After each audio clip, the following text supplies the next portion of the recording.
we ended the last one, um, I was sitting in a hotel room on Lee's birthday, waiting for him to come back.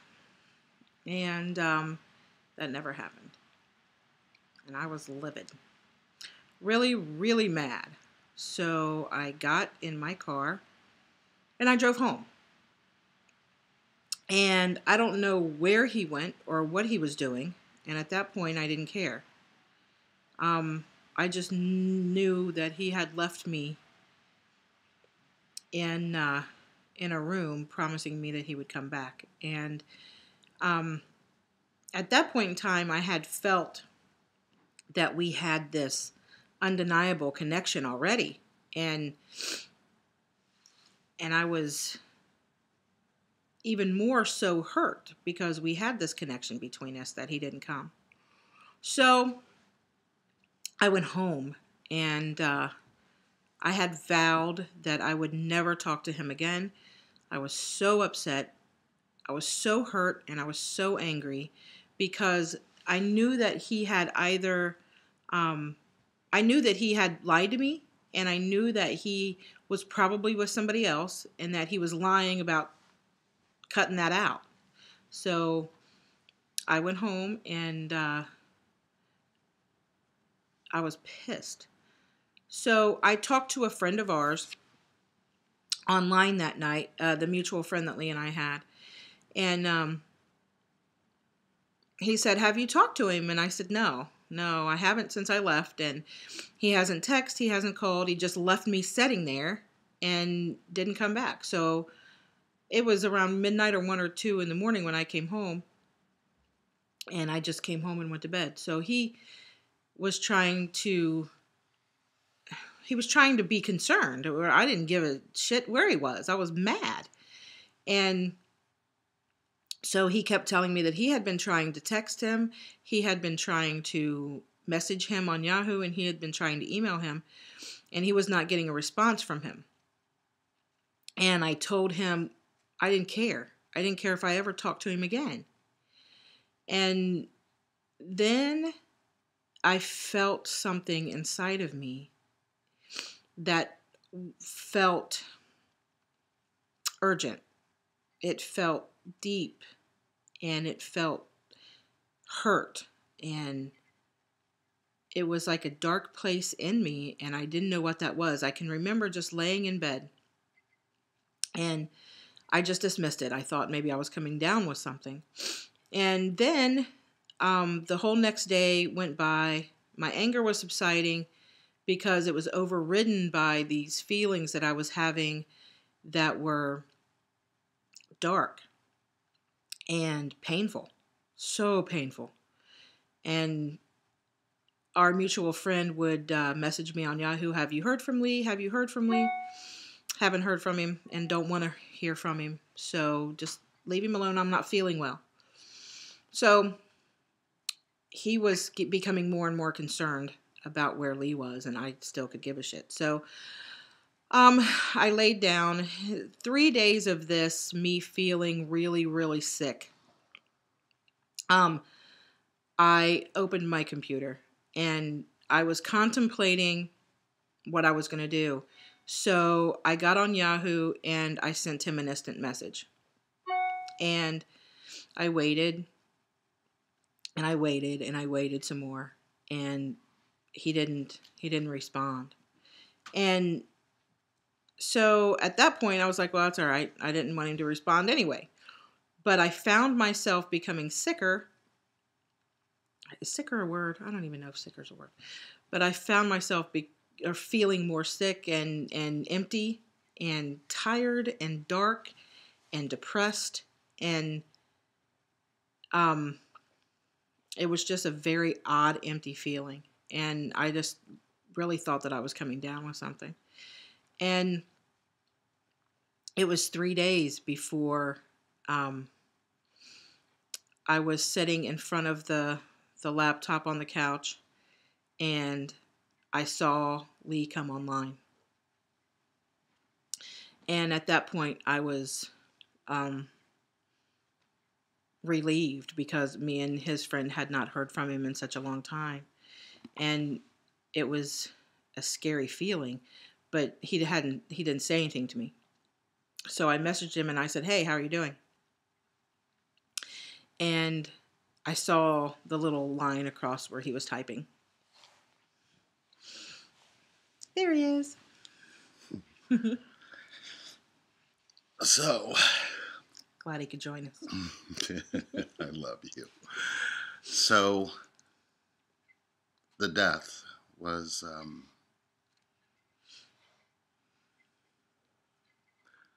successful. And what I mean by successful is that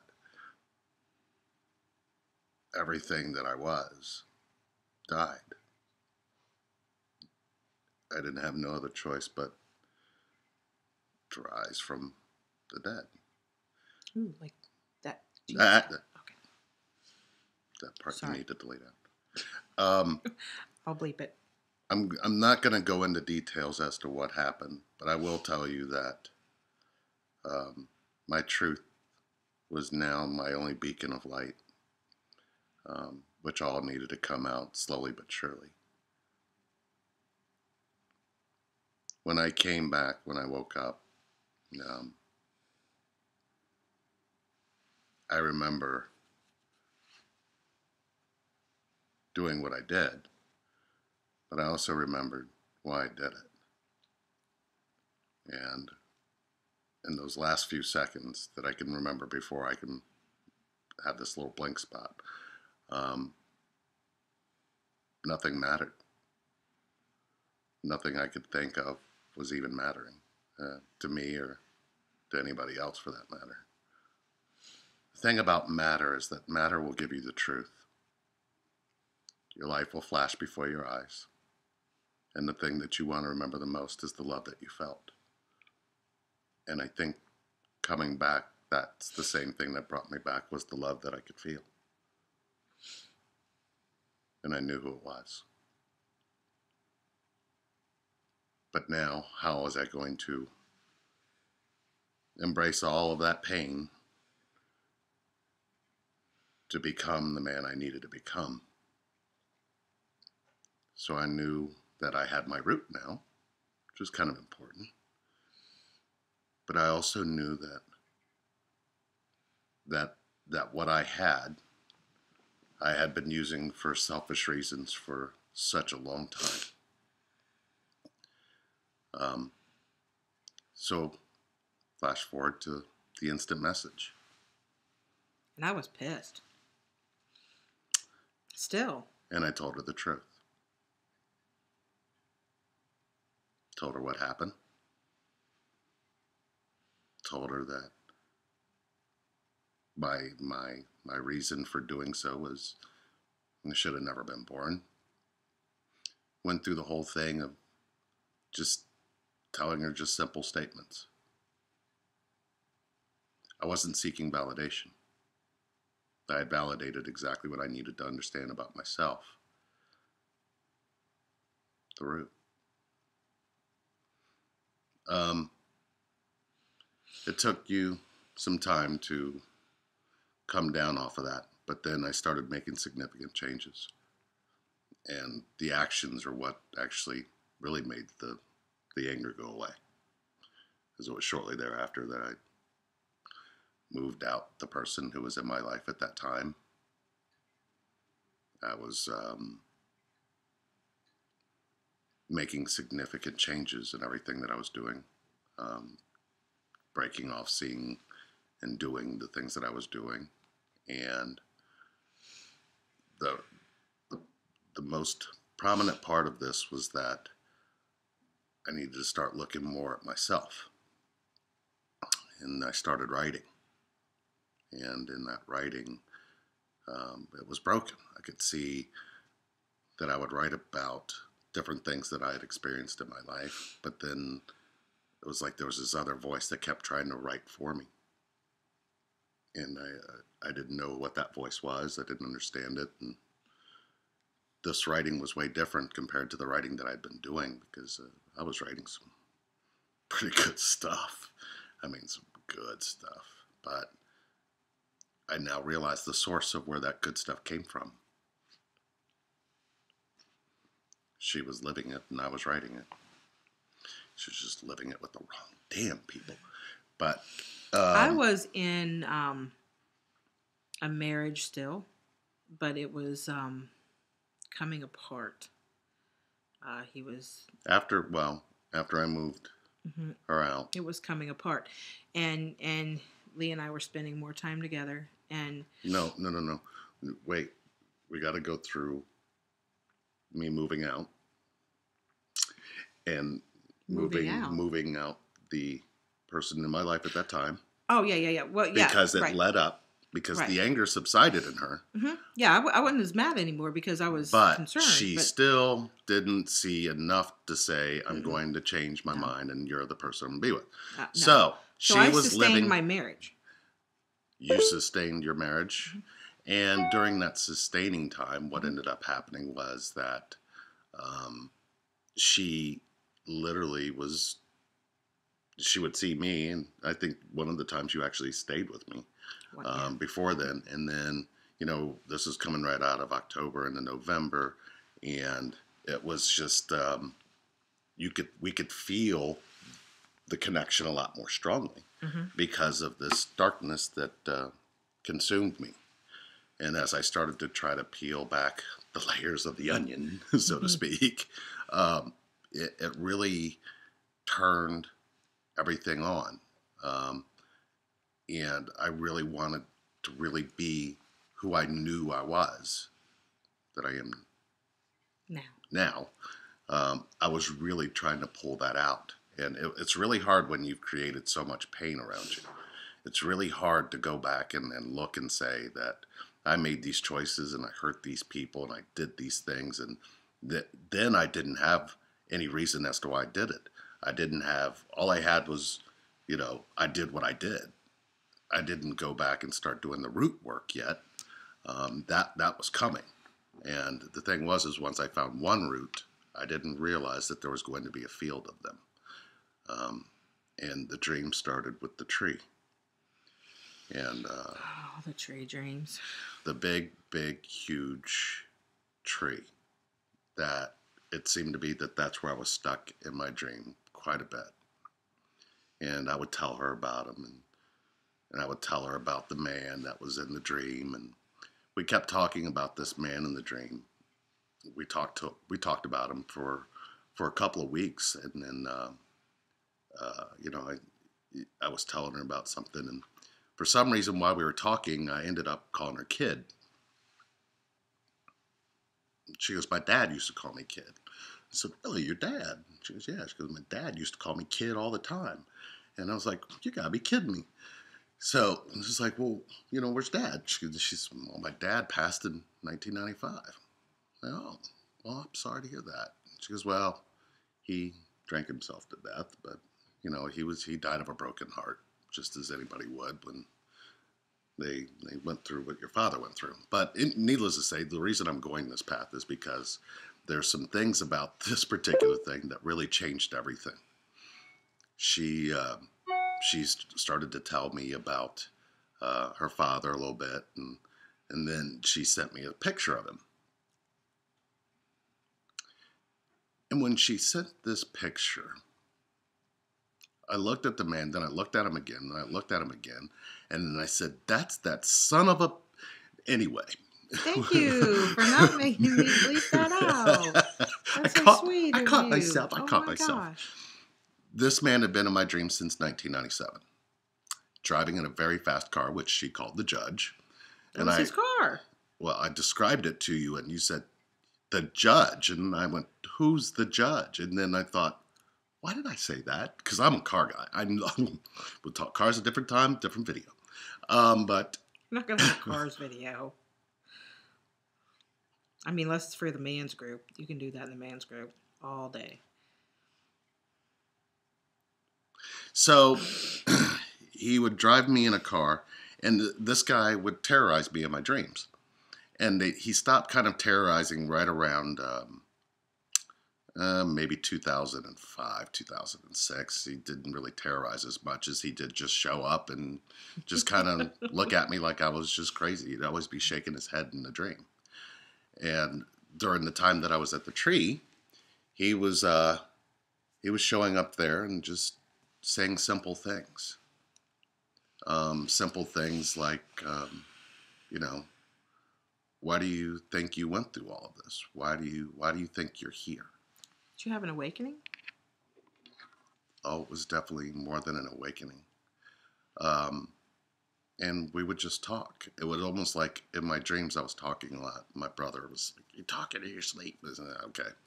But it was one of those things where now some of the pieces to a broken puzzle made sense.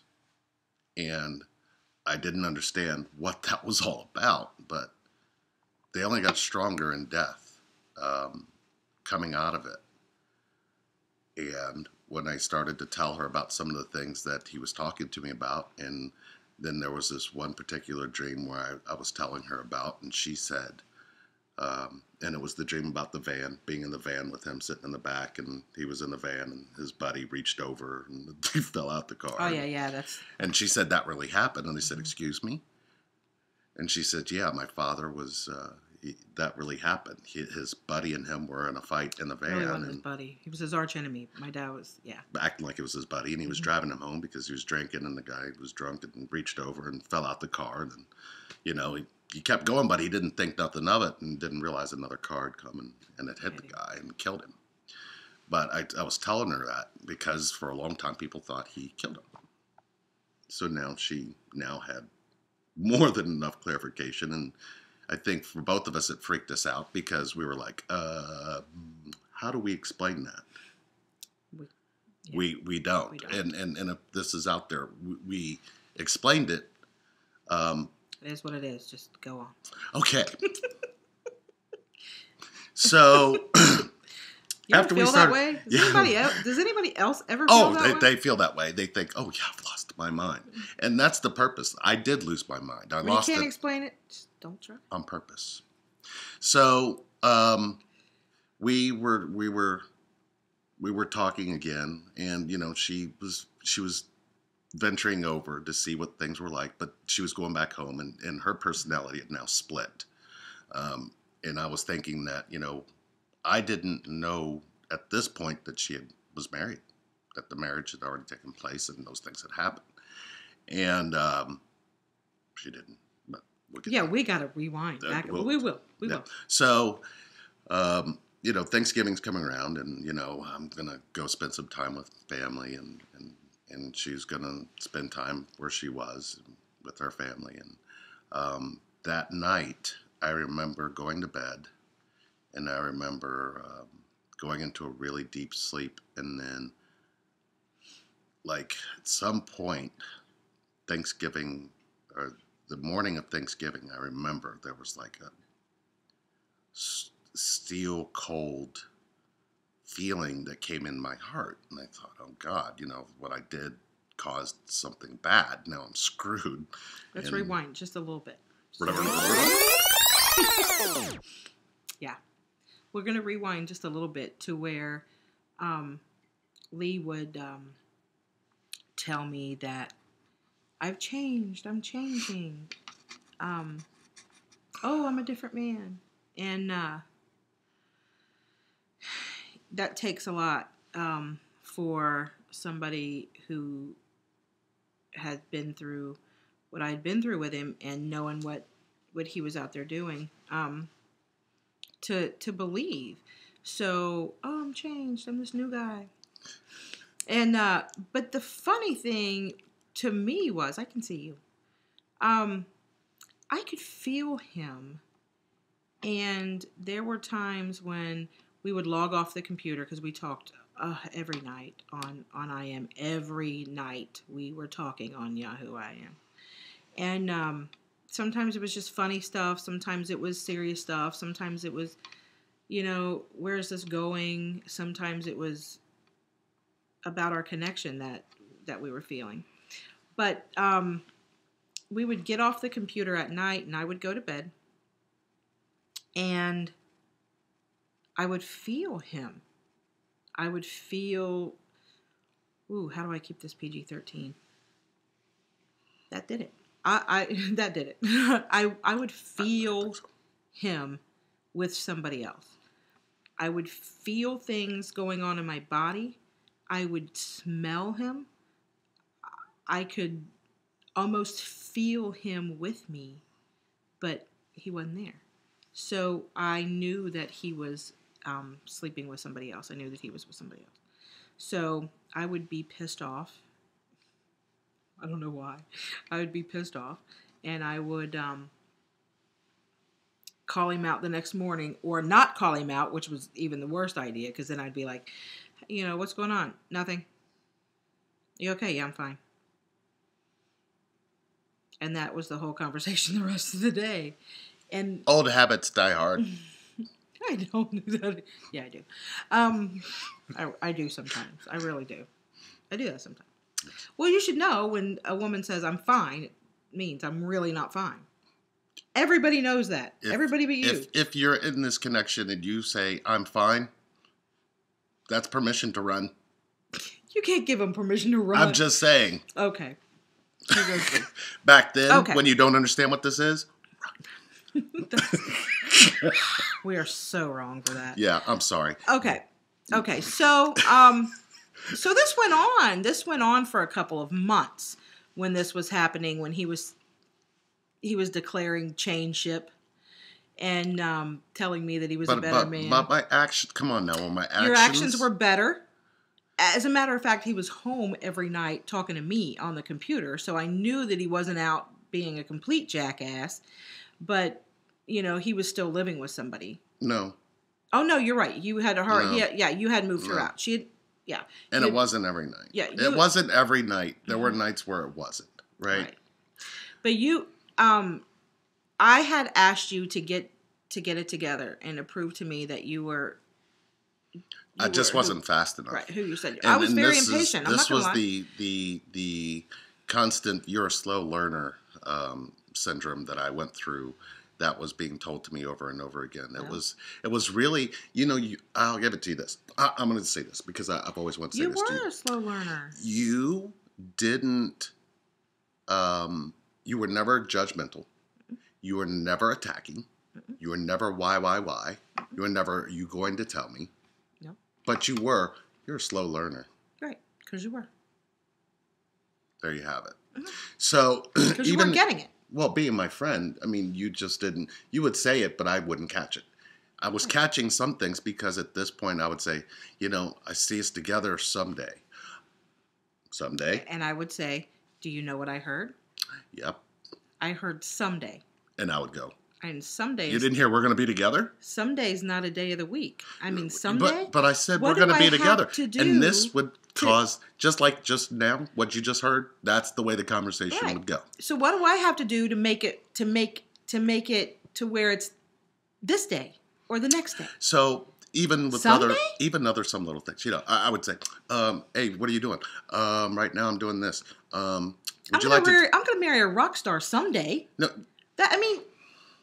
We're still on someday. No, that's what we didn't even get to can't yet. Oh, right. Can we do that? Yes, because can't was one of your favorites. Yeah. Because when I would use someday keywords. He can't someday. Keywords. See, the thing at this point is when you become amplified in this connection and what we were experiencing as we were understanding it, mm-hmm. the words become amplified. And we can't see them in ourselves. We're trying to look for them in the other people. And we almost made what you did, and I have to give you your credit here, even though that she does fuck this up at some. Did you say that again? So she does mess this up at some point. But the thing was what she was doing. Sorry it took so long to get this video out, folks. I had to edit that. Keep going, please. So what ended up happening was her allowing the. Even with her being mad and could have walked away and could have ran away, then could have just disappeared like I did for 2 years. She could have made that choice very easily with my actions. I still don't understand why she just said, I'm going to be his friend. But after she could hear the pain and the darkness of what I felt, Why would you run away from somebody who's feeling that? So she did the exact opposite of what history has probably taught her, and what even if she would have went out and searched would have taught her. Mm-hmm. She stayed and just listened. And then she helped me listen to myself, which I think was primary key. But as we were doing that, it felt like we felt closer. We wanted to be together. I knew that I wanted to be with her. And I said, I want to be with you. And she said, you know what word I heard? What? Wanted. And tid. Right. And she said wanted. And I'm going, I wanted to be with you. What, you don't like now? I didn't now. Like I was just completely always, and that's how I learned about my thought process in my mind. I always thought future or past, future or past. This is running at its best, folks. But if you're running, you don't see who the runner is in that until you really pay attention to your key words. You're using key words.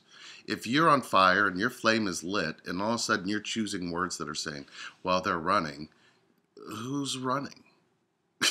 it almost was a smack in the face, because even in my language of what I was using every day, thinking that, today's going to be the day, today wasn't Monday. Or someday. And I was really... It wasn't someday either. And it wasn't someday. And someday's not a day of the week. And Monday, and today is tomorrow. Because you're really not specifying. And see, when you get into the bare things of what our conversations were like, it was really... And she did it in a non-attacking manner. But I did feel like a slow learner a lot. And it really wasn't fair to me. And all of you that are down there, thumbs up for me. Because I wasn't a slow learner. I'm just saying you were. So, she's right. There were moments where I kept still trying to break the pattern because I didn't know how. Mm-hmm. And here, when you're living completely in here, you don't know how to break that pattern. I was feeling this and every time I always attribute it to a family member being an alcoholic or a drug addict, and you have so much faith in them. Oh, I want to get sober. I want to get sober. I want to get sober. And then, but then you talk to them on the phone and you know that they're high or drunk. So then you kind of lose faith in them. And so I would do that. I would be so trusting of you and know that you were doing the right thing. And then I would feel you, and it would frustrate me, and it would make me lose faith in you, and it would almost take me back 2 steps to bring me forward, because then I would lose complete trust and not believe you the next time you said to me, I know that I'm messed up, but I want to do the right thing. So then there was a point in me where I said, I'm not going to do this anymore. I can't be the one who sits and waits for this guy to get his shit together. I can't be the one who sits and waits for him in this infinite hotel room. I can't be the one who puts my life on hold and waits for this guy to stop being self-destructive. So I didn't not want you in my life because we were so connected, and the vibrational pull was so strong, and I couldn't stop thinking about you, and I couldn't stop wanting you, and I couldn't stop wanting to be with you.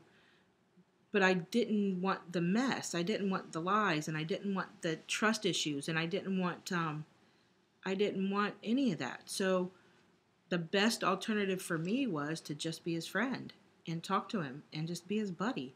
And if he was out screwing around, he was out screwing around. And it wasn't for me to judge. It was just for me to be there when he fell, to pick him back up and say, yep, you blew it again. But here was the thing about going through that, is I now needed to locate and find the switch. And in that process of finding it, it would find its way to come back on. It would find its way to make me. I didn't know how to keep it on because I knew the darkness that was behind it. I knew the pain that was wrapped up in it, but I just didn't know what was in it that caused me to be able to use it. So by talking and by your friendship, which was where I really started to find true connection, I found the switch. And we started talking about the switch. But of course, everything that was coming to me in my dreams and everything that was going on around at that time really kind of kept shifting me back to flip the switch. So now can we go to... Yes, we can. So I woke up Thanksgiving morning, 2007, to a very cold feeling in my heart that I never experienced in my life. And I thought, okay, I'm dying. I'm going to die right now. And then it started to beat even stronger. And then I started having flashes of a kitchen and then of a bedroom. And then I could feel her with her husband. Then I felt a tiny heartbeat happen. And it was the most beautiful feeling and painful feeling at the same time. Can we bring him back for just a second? Again? Yes. Just for a split second, because we're going to get all kinds of questions. When did she get married? Why did she get married? What the hell was she thinking? Same bat time, same bat channel. I did not say it! You shouldn't get that in my head! Can you believe? Why did she get married? What the hell? No. Why did I get You said save.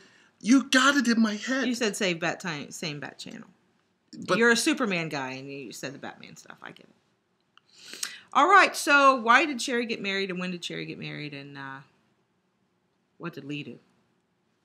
Next time. Bye.